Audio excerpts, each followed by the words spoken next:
আসসালামু আলাইকুম। আবার একটা নতুন ভিডিওতে আসলাম। মাছের মাথা দিয়ে লাউ ঘন্ট কিভাবে আমি রান্না করি আপনারা দেখুন। লাউটাকে আমি কেটে নিচ্ছি এইভাবে। আপনারাও এইভাবে ছোট ছোট করে পাতলা পাতলা করে কেটে নেবেন, যেন ভালোভাবে সিদ্ধ হয়, তার জন্য ছোট ছোট করে কেটে নিলাম। ভালোভাবে লাউটাকে ধুয়ে নিচ্ছি। মাছের মাথাটা আগে থেকে ধুয়ে রেখেছিলাম, এখন ভালো করে লবণ তেল দিয়ে মাখিয়ে আবার ভেজে নেব। কড়াই বসিয়ে দিলাম, কড়াই গরম হয়ে গেছে, কড়াইয়ে তেল দিয়ে দিলাম। তেলটা গরম হয়ে গেছে, মাছের মাথাটা এবার দিয়ে ভেজে নেব। এক পিসটা হয়ে গেছে, আর এক পিসটা উল্টে দিব, তারপরে ভালোভাবে ভেজে তুলে নেব। মাছটা ভালোভাবে ভেজে নিয়েছি, ভেজে এবার তুলে নিচ্ছি।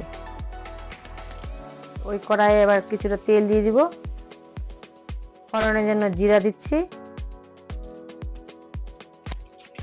দুটো তেজপাতা দিলাম, তারপর পেঁয়াজ কুচি দিব, দিয়ে ভালো করে লাল করে ভেজে নিব। আদা রসুন বাটা দিয়ে দিচ্ছি, আদা রসুন বাটাটা দিয়ে আবার একটু ভেজে নেব। ভেজে নেওয়ার পরে গন্ধটা চলে যাবে।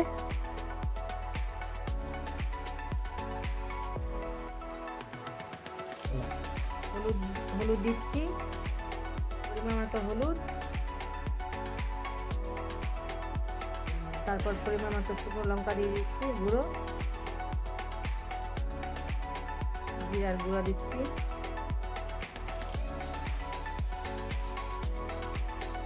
হালকা একটু জল দিয়ে ভালো করে মশলাটা কষে নেব।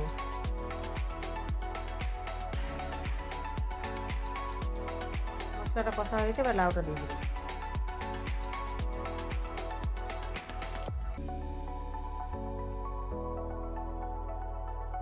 লবণটা দিয়ে দিচ্ছি পরিমাণ মতো, ভালো করে নেড়ে কিছুক্ষণের জন্য ঢাকা দিয়ে রেখে দেবো।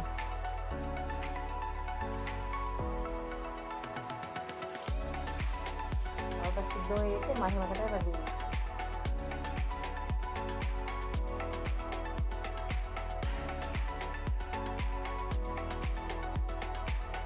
হালকা একটু চিনি দিয়ে দিচ্ছি।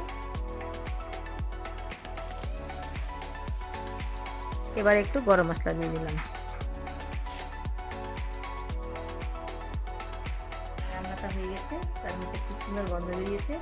আপনাদের যদি ভালো লাগে একটা লাইক দিয়ে দিলাম।